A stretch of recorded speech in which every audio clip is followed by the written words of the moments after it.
Good morning, good afternoon, or good night, wherever you're listening to this in the world. Welcome to Authors at Drucker. I'm Dave Specht, Director of the Global Family Business Institute at the Drucker School of Management. At the Drucker School, we aspire to become the global meeting place for the world's most influential business-owning families. And today's conversation represents progress in our achievement of that objective. Authors at Drucker is an interview series where we feature top authors that write about issues impacting business-owning families. Authors at Drucker is made possible from the generous sponsorship from the J. Hughes Jr. Foundation. The foundation is dedicated to advancing the study of family governance and generational well-being. We at the Drucker School feel very aligned and very grateful to J. Hughes and the foundation. So Jay, if you're watching, thanks so much. Last month, we featured David York and his book, The Gift of Lift. If you missed that conversation, you can watch the recording on YouTube or on our website. And before I begin, I wanted to take care of a couple of announcements, kind of some housekeeping items. The first is that we have launched our Certificate in Advising Family Enterprises. This is a program for advisors that want to get better at the non-financial complications or complexities that business owning families face. And so this is 6 modules. At this point, we are focused on institutional partnerships. So if you are part of a financial institution or a CPA firm that wants to level up your advisors with working with business owning families, we'd love to talk to you about that. You can feel free to reach out to me. The next thing that we're super excited about is the Generational Wealth Masterclass. This is a 25 video series that I shot with Jay Hughes, and it features topics like becoming families of affinity, redefining wealth, navigating financially diverse relationships, appreciating and onboarding in-laws, and pitfalls, perils, and possibilities of shared ownership. So never a dull moment with those topics. And if you're interested in learning more about that, please reach out to me and we'll have a discussion about it. Quick announcement about this coming month. We have Richie Norton coming on, Authors at Drucker, on the 18th. We're going to talk to him about his book, Anti-Time Management. So if you haven't registered for that session, please do so.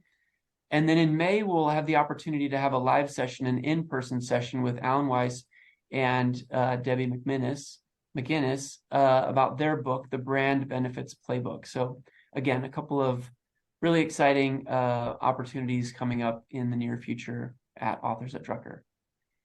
And now we're going to get to the stars of the show today. Today's guests on Authors at Drucker are Bridget Hilton and Joe Huff, the authors of Experiential Billionaire.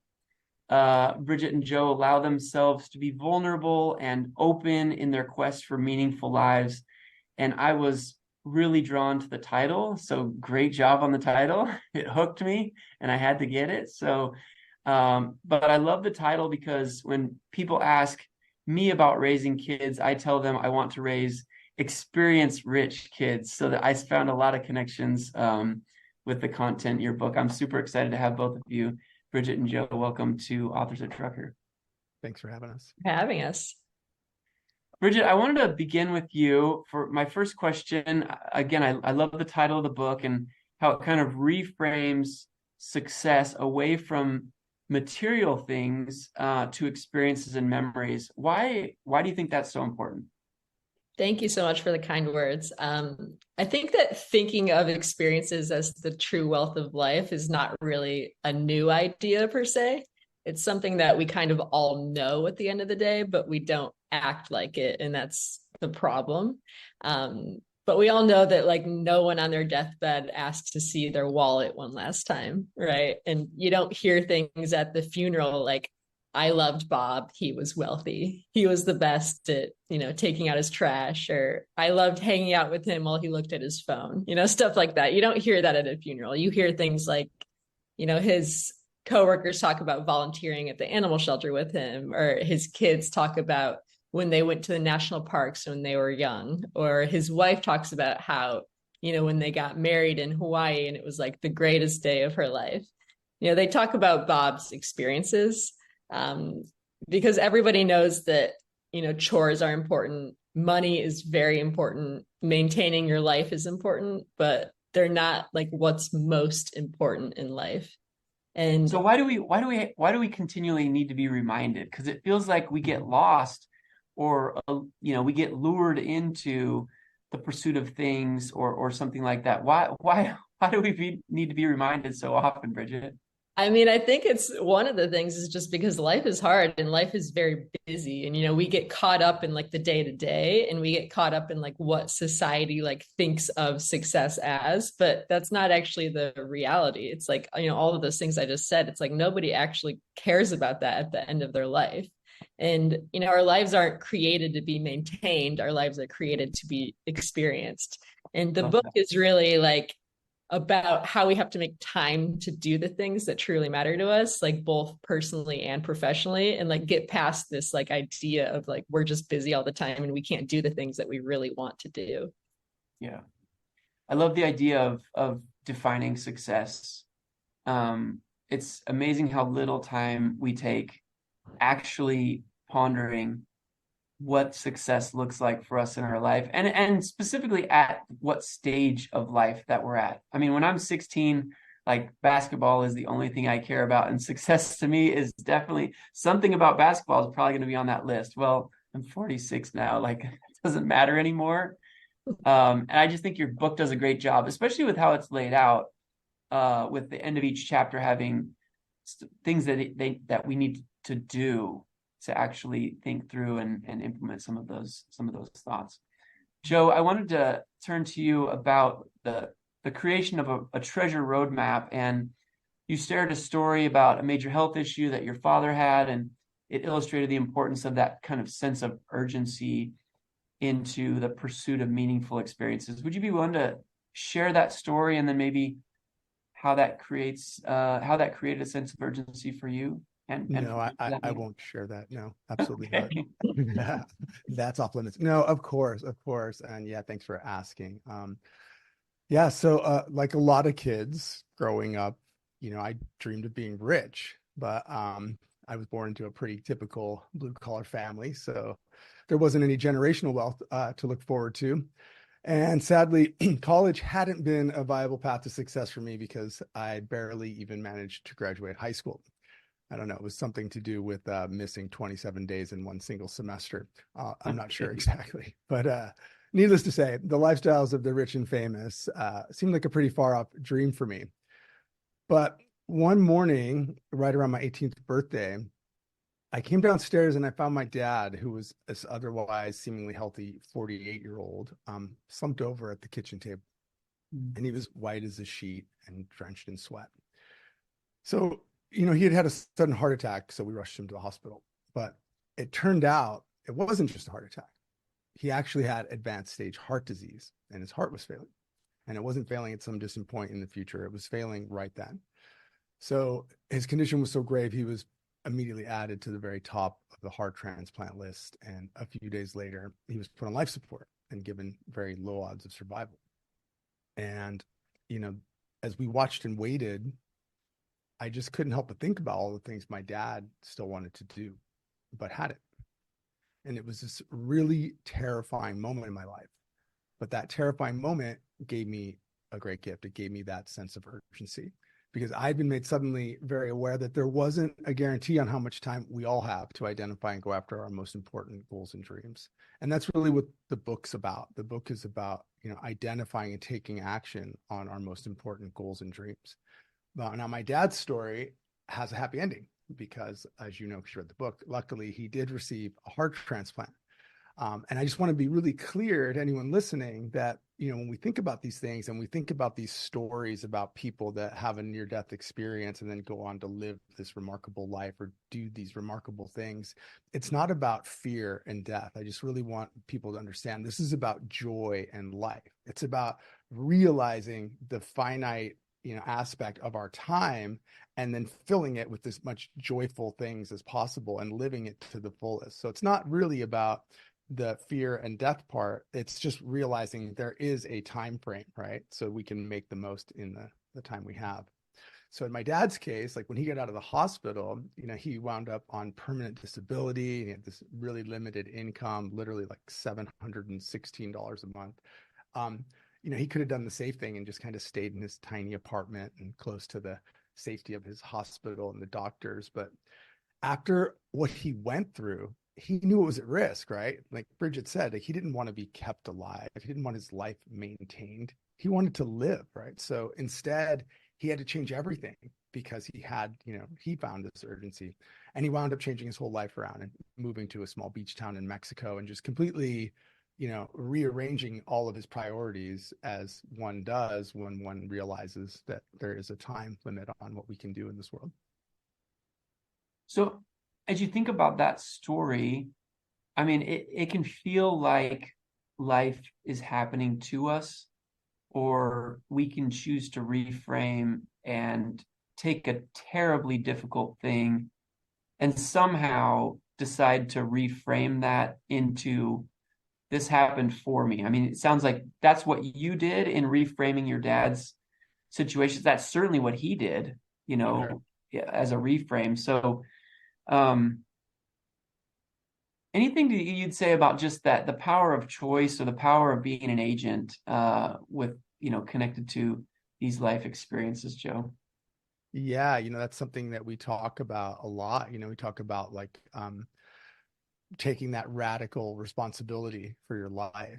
So, to me, I think that, that's like after my dad got out of the hospital, he started off on his bonus round, as he liked to call it.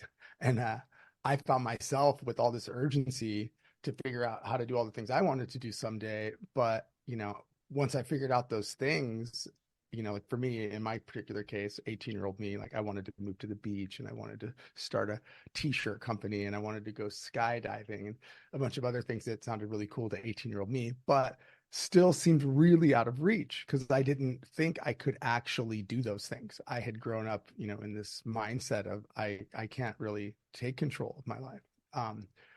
And I still had the same problems that most of us have. And these are problems that people list to us all the time when we do our survey and all of our exercises. And that's that I didn't know where to start, and I didn't have any connections, and I didn't have much money. And I was afraid. I was afraid of failing. I was afraid of what might happen if I tried and things went wrong. But after watching what happened to my dad, again, that was really, the impetus for me. I knew I should be more afraid of what would happen if I didn't take responsibility for my goals and dreams, and I instead just put them off until someday, and then never got around to them. And that's really a big part of like what our whole message is we are in control, and to be in control, we have to actually take those steps to, take our some days and put them on our actual calendar. So, Yeah. I think language matters so much. When you change that long-term goal of someday writing a book to putting a stake in the ground and saying, I'm an author, yeah. Yeah. the manuscript's in works, but I'm an author. Like that's different. I'm an author versus Yeah. I want to write a book someday. And our brains, I feel like, are so powerful that we'll believe what we tell ourselves, and then the world will also kind of follow along with that. But I It's don't the know. it's the mirror test. I don't know if you've ever heard people talk about that with different things that you want to really believe that you're going to achieve. You should look at yourself in the mirror and say it out loud several times so you actually get used to saying, I'm an author, I'm this, or I'm that, because otherwise you feel like you have this imposter syndrome. If somebody Yeah. asks you, even if you wrote a book, like I know I felt it, like when we finished our book before it was out, people would say, well, what do you do? I would feel like I'm an author. It's like, you don't feel like, but I wrote a book, so, but it takes a while to let it all sink in. So. Yeah, for sure. All right, Bridget, I wanted to talk to you about kind of the importance of envisioning your rich life and then providing that framework. You give us 5 beautiful questions, and I'll read those questions, and then maybe we can just talk about the roadmap. So the first one was, does it support our well-being? Second, does it nurture important relationships? Third, does it make you grow?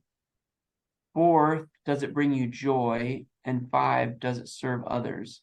I feel like this is such an amazing filter Can you share just like how you used such a filter in your own quest to develop an experience-rich life? Sure. And thank you for the kind words. I love that filter. So I try to apply it to like everything in my life. One really big part of all of our lives is working, right? Like we spend over a third of our life working. So for me, like one of the best experiences of my life was starting our other company, Listen. And I definitely, like before we started this company, I applied those filters like to that because I think it's like so important to like integrate experiences into your work. So Listen, for those who don't know, it's like a headphone and speaker company. It was the first ever social enterprise in electronics. And we give hearing to people all around the world. So we started with, like $5,000 and we ended up being able to sell millions of pairs of headphones and giving over 50,000 kids around the world the gift of hearing for the first time. You realize what just came out of your mouth, right? It's crazy. Like we give hearing to people. Like that may seem normal to you, but like I that know, it came out of really his does. mouth and us hearing it for the first time or reading about it for the first time is like mind blowing that you can participate in a work like that. It's been the most incredible experience, and I mean it is crazy to say those words and just feel like it's normal, and I know that it's not normal, right? But so Joe and I met in 2012 and we started this company, and we really did ask ourselves like these questions. Like at the time, like I mean I love music is like my passion, so I wanted to do something in that realm, but I also wanted to help people, and I also wanted something that brought me joy and helped me grow, and like the growth is not only through business growth, but also through like traveling the world and meeting people. And so I think like applying those filters to my career has been the most helpful thing to me because I love what I do. And I like, the same thing now, like I'm an author and, speaker, and I can apply those filters to that. Speaking makes me grow, like writing a book makes me grow, but it also gives me joy and like, lets me like play, lets me like bring out my inner child. And it also serves others. We're helping other people hopefully like get the experiences out of life that they really want. And so, yeah, I would say that, applying those filters to my career has been probably the most impactful thing that I've done.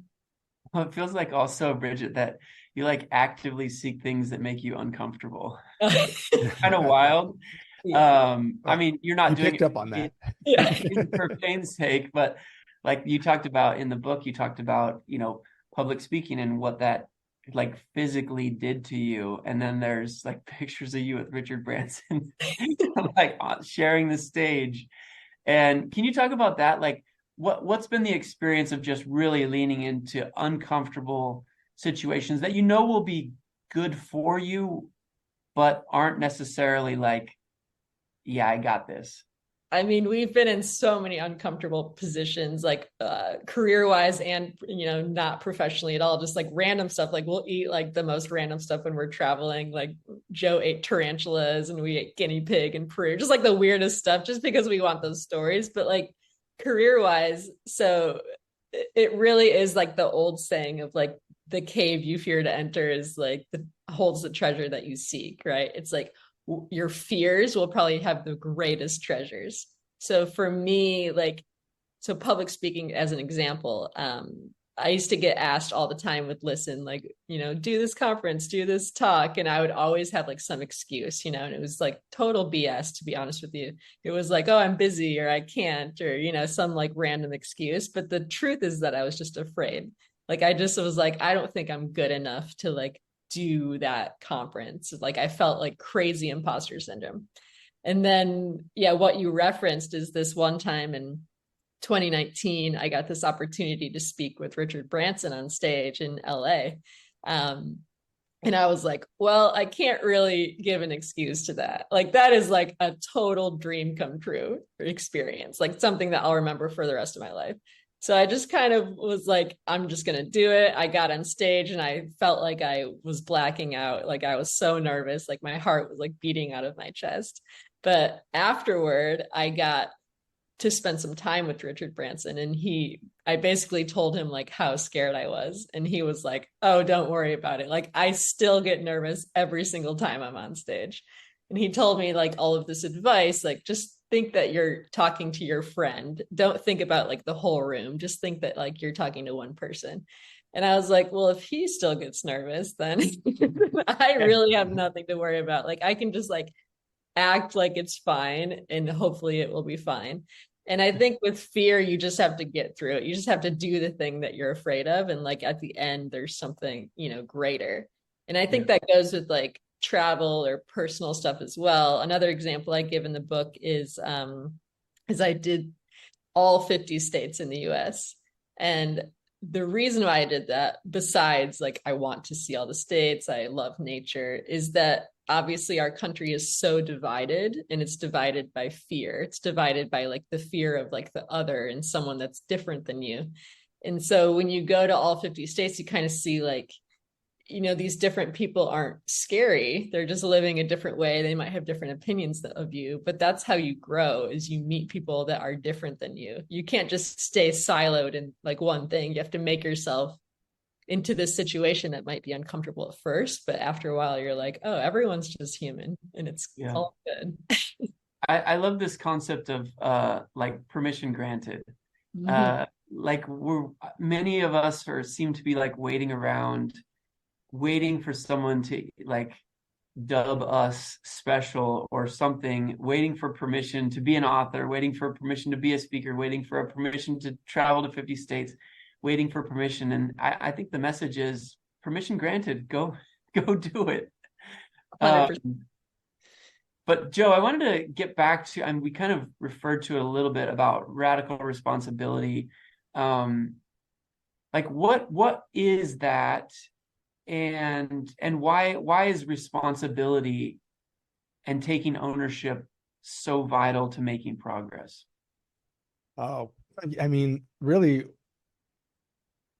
it gives us that empowerment, right? So for instance, I shared that, when after my dad actually, went off on his bonus round, I made this list of all these things I wanted to do, and I had all these excuses for why I couldn't do them, but I put them on my calendar, and then I told people I was going to do those things, and something magical started to happen. I actually wound up moving to the beach. I wound up getting a few friends together and going skydiving. I wound up getting a credit card and maxing it out and starting my first graphic t-shirt company. I did those things because I actually took those real steps. I actually took responsibility for things that I said mattered to me, and I tried to do them. And, to me, now I know those things, for instance, those might not seem like huge goals to everybody else, especially, a lot of folks are doing really big things in the world, but to 18-year-old me, those were huge things because they mattered to me, because they taught me that I could identify and take action on my most important dreams and goals. And that gave me that agency that we were talking about. That gave me the momentum to continue identifying and trying new things. And that led me to a whole different life than I think I ever would have had. Because it taught me by taking my what we call like some days and putting them on the calendar. It doesn't matter if they're all successes. They all have value, because the more that we try to actually take steps, we get different perspectives, right? We wind up standing in a different place, even though, I like to say, even when I fall on my face, I'm still moving forward. I actually have a new perspective, and then I can maybe take a different step. So yeah, to me, I think that's really that, radical responsibility means that that you can try. You might not always win, but by trying, you're going to get really, really, really far. Yeah. And I think that, I'm all about encouraging ambitious pursuits, especially for my kids. I don't really care what it is. I just want them to ambitiously chase something. And and the arrival, if there is an arrival, great. But for me, like, there's magic in the pursuit, in figuring out like, oh, maybe I can do more, or maybe the connections that I have can take me even farther, or I can be a part of helping people here. Like, that's crazy. Yeah. So I wish that we could be more about encouraging that ambitious pursuit and that journey rather than focusing on the arrival, because you've arrived at many of these goals. And I don't want to put words in your mouth, but I would guess that the arrival was far less elegant or spectacular than it was like down and dirty, figuring things out along the way, self-doubt, wondering, and then like making things happen. I guess either of you. 100%. Yeah, no, 100%. You know, like we've all heard the maxim of the journey is the destination, right? People don't get addicted to running marathons because of that moment across the finish line. They get addicted to running the marathon. It's about the race. It's about the maze, not getting to the end. It's about the experiences in between. So that's exactly right. Being passionate about it, that's really where people get that addiction and that fulfillment and that love and joy of things, because they have that purpose. They feel like they're doing something. It's not about achieving some metric or goal at the end. It's about the life that you can build while you're pursuing. It's the act of pursuit. So I 100% agree with what you're saying. So part of our audience today come from family-owned businesses. So they may not be the founder, they may be the second generation, third generation, fourth generation. And I feel like some of the concepts in your book apply maybe specifically to them in that pursuit. I feel like, identity is something that needs to be looked at more, like where our identity comes from. I know following a founder can be a huge identity crisis. And then redefining whether it's, our family we come up with nothing, redefining. I know for my father, I asked him, he was in sales and he was a great salesman. And I asked him one day, I was still pretty young. I think I was like 15. I was like, Dad, why do you sell all these things for this company? You make them all this money. Why don't you just start your own thing? And it like had never dawned on him, but it was because of who his parents were laborers in the field, before him. And so part of this like identity and expanding your mind and redefining who you can be, I think is a part of that journey as well. Like Bridget, and you're on your journey, like when did you find out that you could be more than you thought that you could be, or someone different than you thought that you could be? Sure. So my entire family, I'm from Flint, Michigan originally. Now I live in LA, but originally, like when I was growing up, my whole family works for General Motors, which is awesome for them, right? Like they loved it. They love cars. And I always just was not interested. I was like, I don't want to be part of like this whole thing. Like for me, the love of my life was music. I was like, I like driving cars, but I don't really want to work on cars, right?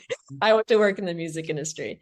And so I started really young, and I know like a lot of people don't. And I think it's okay to start, anytime going after like what you really want. But I started at 14. I started like picking up trash at music venues and like getting coffee at radio stations and, all the jobs that nobody really wants. But I knew that it was like the building blocks to like what I eventually wanted, and that I had to put in the work because I didn't know anyone in the entertainment industry. And I lived in a place that wasn't really conducive to that dream. So I knew that I had to take the baby steps towards that goal. So it took a while, but I got a job in the mailroom at the largest record label in the world when I was 19, and then that kind of led me to moving to California, working at the headquarters, and then being able to work with like some of the biggest superstars like in the very beginning of their career, which ultimately led to Listen and meeting Joe and then creating this book. So I think that you can redefine like who you are at any point. For me, I was really lucky to like kind of know that I wanted that as a kid. That is a gift for sure. I think especially there's a lot of young people that have this fear of missing out. Like if I make this choice, I'm actually leaving all these other opportunities behind. And so I've found a lot of young people are paralyzed by opportunity, which seems crazy, like, but it's true. There's so many opportunities to chase down and pursue that actually making a decision and saying, this is going to be my focus, whether it's music or whatever it may be, that seems to be tough. Any insights into that, Joe, of just that kind of fear of missing out, or, the trouble that some have in committing? Yeah, I mean, I think that people don't do the work, and that's everyone, just to be totally clear. That's not a statement towards a minority. That's us, that we actually wrote a book about the importance of identifying and taking action. And I still have to reread the book and remind myself to stop and take stock of really what I care about, because it's just so easy to get caught up in all of the other things that distract you long enough that you're not able to make a good decision about what opportunities are around you, because you haven't really thought about what would matter the most to you. So instead, it's just more of a fire hose of like, well, there's this thing or there's that thing, a bunch of shiny objects. We have a really short attention span. We're all on social media. It would be really fun to travel, or maybe I'd like to work in music, or, hey, I want to be in a band, or there's an endless amount of things that sound cool. But if you don't really stop and say, what do I care about? And actually spend the few hours, it doesn't take like, a lifetime. It's just a few hours every so often to sit down and say, in 5 years from now, what do I think I would care about doing now? What will I regret not having started, not having taken steps towards? And you'll be surprised if you do those exercises, how clear it becomes. It'll be a lot clearer when you start to actually write out like, oh, actually, those are the things that I would be really, really regretful of if I didn't start doing those. I like the idea of like, what story do I want to tell? Yeah. And for me, like one step further, like what story do I want my kids to tell? Yeah, absolutely. About dad having courage, or dad taking a risk, or something. Like those are really introspective but pretty inspiring questions for me. Sure. We take it a little further sometimes, and we talk about like what your obituary is going to say and what, people are going to say at your funeral. And again, this isn't about death and fear. It's about hearing your life story, what it would sound like now, and then what you want it to sound like. Actually, if there's a gap, like what's the delta there? How do we close that delta and make it more aligned with what we envision? And to your point, people talk to me about how I'm able to do all the things I do because I have 2 small children now. And I have to explain to people that our kids aren't going to do what we say. They're going to do what we do. They're going to see by example. So if we talk about, doing all these things and living full lives, and then if I spend all day writing books and doing podcasts and not doing anything else with my kids or creating experiences, they're going to go, oh, I'm supposed to just, spend all day writing books and doing podcasts and not actually branch out into the other things that matter. So it's so important that we lead by example. And those are the things, again, that I think come out so clearly when people celebrate someone's life. They talk about the things that those people did that inspired us, or that they were doing that people aspired to be like in general. And that's powerful. That's really powerful stuff. Absolutely. Joe, in one of the chapters that you wrote, you talked about the value and importance of connection. And as I think about the people that are on the phone, whether they're advisors to family businesses, or the families themselves, I often think that they miss that the most valuable thing that they have is not their financial resources. It's their connections. It's who can make things happen with them. Can you talk about maybe that value and the importance of connection? Yeah, great question again. And this is one that I really love talking about, because there's so many layers to peel back, because we all know that sharing meaningful experiences with others creates those deep feelings of connection and belonging. And we all cherish those close relationships. And obviously, we've probably all heard that one of the top regrets, or maybe you haven't, actually, I shouldn't assume that, but in our study and other studies, one of the top regrets people have as they get older, or the regrets of the dying, is that they didn't keep in touch with their close friends. So there's that, of course, but there's so much more to it than that, because it's not just that we enjoy having the close company of others.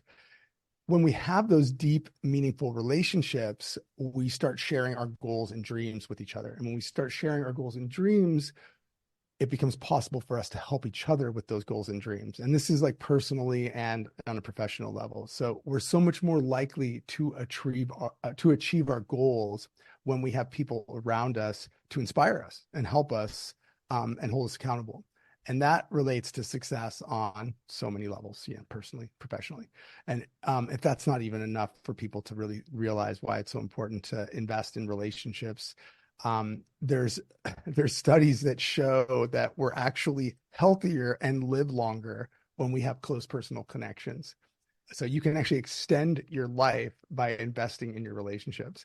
And these aren't small studies. These are like, clinically based, clinical reviews, based on over like 150 studies involving over like 300,000 people that they followed for like close to a decade, that show very clearly that you'll live longer by a pretty significant margin by investing in your relationship. So, I mean, there's just so much value to stopping again and looking at what you're doing with your time and thinking, am I putting off something like, hey, I should spend time with Dave or Bridget because I think I need to like work at my desk for one more hour? Or would it be so much more valuable in my life long-term if I stop what I'm doing now and spend that time with those people that mean a lot to me, because that's going to lead to a greater amount of value overall.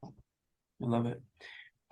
Bridget, I should have asked about this early, but a lot of your work and your insights came from this study that you did. Would you mind kind of framing up how that came together and what are some of the things that you studied and what came from that?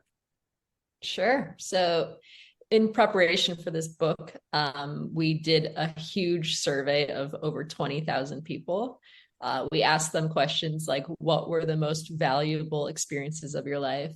What are your biggest regrets? And what's holding you back from the experiences that you really want out of life?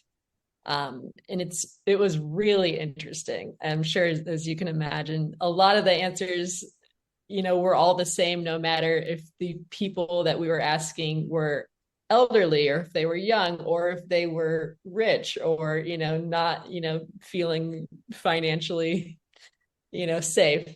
But so one of the most interesting things that I took away from it is that when we asked people what the most valuable part of their life was, is 1/3 of people said a negative experience.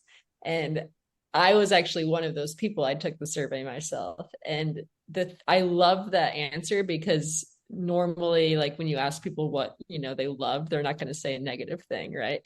But it's so true in that, like, how you reframe things that happen to you, it can lead to something so much greater. Like for me, I tell the story in the book about in 2020, I went through like the worst year of my life.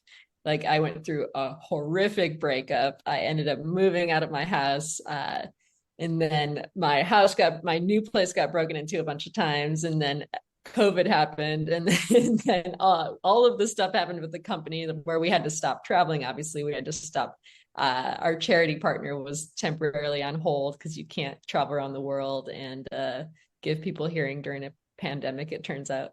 Yeah. But what happened during that year actually led to like the greatest things in my life. Like now I have a better relationship. Now I love where I live so much more.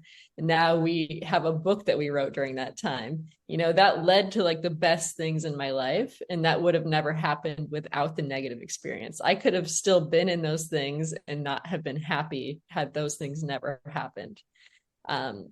So that's like a great example of what I got from the survey. But a lot of it was, nobody regretted the things that they did. They regretted the things that they didn't do. And that went for a lot of the people that we surveyed were 65 plus. And I think that just gives us like a wisdom that we, can't really see yet. Like as, I'm almost 39 and I can see that, but hearing from tens of thousands of people that are like, 65 plus, that they really wanted to do the things that they never did, like that just really changed my perspective. Awesome. We're coming close to our time, but Joe, I wanted to ask you one more question. My mentor, Jay Hughes, talks about the importance of becoming learning families. Joe, can you talk about maybe some of the keys to having that as a culture, whether as a couple or as a family? How do you become a learning family? What are some of those keys? Yeah, this is an important one because I honestly think it's so easy and it's something that everyone can benefit from, but it's something that that people for whatever reason also struggle to incorporate. But it's really, just finding all of the little things. Because like for instance, when we asked people in our study what the major experiences they still wanted to do in their lives, it wasn't a bunch of answers that were huge bucket list adventure items. It wasn't, everybody didn't say, I want to hike Mount Kilimanjaro or sail across the South Pacific or visit the Maldives. It was a majority of answers were things like learning something new, like a musical instrument or a foreign language or a sport or how to cook or how to paint or how to dance or all kinds of things. But things that all have one thing in common, things that we could all achieve, things that we can do those things and get the joy and satisfaction and fulfillment of learning and exploring, expanding our minds if we just prioritize and carve out some consistent time. And it doesn't have to be a lot of time. It can actually be like 15 minutes a day, a few days a week, or it can literally be once a week if it's a sport and you have a lesson.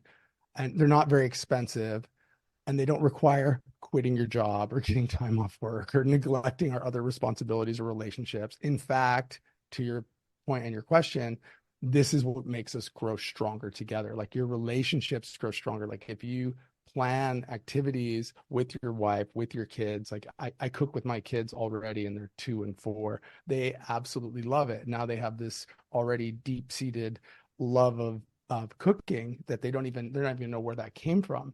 But it's because like we make homemade pizza, we make homemade pastas together. And my wife and I were both learning multiple languages ineffectively, but we're trying. And it's fun though. It's something that we enjoy doing together. My wife and I, for instance, we took a dancing class for our wedding. And I just said a second ago that, these are all things that you can learn. Apparently not all things can be learned because I didn't actually become a great dancer, but I still had a great time dancing at our wedding. And it was a really fun experience taking the lessons with my wife. It's one thing that I'm sure we'll never forget the weeks leading up. Like we went to this dance studio where it was us and this dance teacher. And it was this really fun new thing. And we can all do that at any time in our lives. And we all know that those things will add real value to our lives and quite likely add value to the lives of those around us. But we need to identify and commit to those things that we're interested in trying. So, yeah, Well, I think when we stop learning, we stop living. that's And right. a lot of I worry about a lot of people that retire and basically stop pursuing learning, pursuing new items, whether it's music or something. And as I'm still raising a young family myself, becoming a learning family and trying new things and pursuing things, I feel like makes the world a less scary place. Yeah. When bad things do happen to us, if we know we can learn, we can evolve, we can adapt. Yeah. Nothing is too much, especially when you have each other and you're doing things together, whether that's with your family or someone else that you care or love.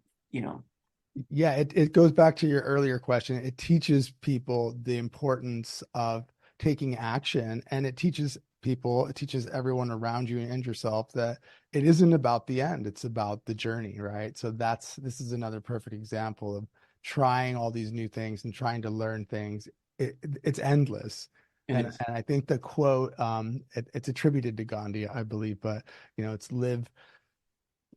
learn as if you'll live forever, live as if you'll die tomorrow, learn as if you'll live forever. That's how it goes. But that's something I think a lot of people should embrace. Very good. Bridget, if there's one takeaway from the book that you'd want our listeners to have, I know we've given them a few. Any final words there? I would just say, sum it up in that don't wait to do things that you want to do, because you might never get that time, or at one point you might think, what if, right? Like, what if I had pursued that goal? What if I had pursued that dream? So just don't wait. Take steps towards whatever you want to do starting today. And I would say, like, for everyone listening, one thing that you can start to do like right now is think about something that you've always wanted to do. That one thing in your mind where you're like, someday I'm going to do X. And it doesn't have to be like, stay in an overwater bungalow or something. It could literally be like, I'm going to take a surf lesson, or I'm going to, teach my kids how to make dumplings, or like just something. It doesn't have to be a big thing. It can just be a small thing. Or it can be something like, I'm going to take a road trip with my kids, or I'm going to reconnect with my old colleagues, and put that on your calendar for, like, look at your calendar and say, I'm going to do that on Sunday, and take the steps towards that goal.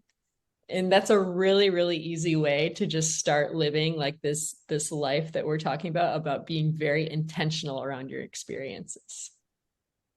Well, my hope, Bridget and Joe, is that we've encouraged some experiential billionaires on this call today. I really appreciate you doing the work of putting the book together, and maybe more so of, living and documenting the experiences and being willing to be vulnerable and share. So appreciate you coming on Authors at Drucker. Thank you so much. And if it inspired you to do any experience with your family or friends or just with yourself, please reach out to us and tell us. We love talking to people about this stuff. Yeah, Awesome. thanks so much for having us. Appreciate being on. Absolutely. Just one more reminder that next month on Authors at Drucker, we'll be featuring Richie Norton about his book on anti-time management. It's about reclaiming your time, revolutionizing your results with time tipping. So hopefully that piques your interest and you'll join us. Thanks, friends, for sharing your most valuable treasure, your time, and make it a great day. Take care.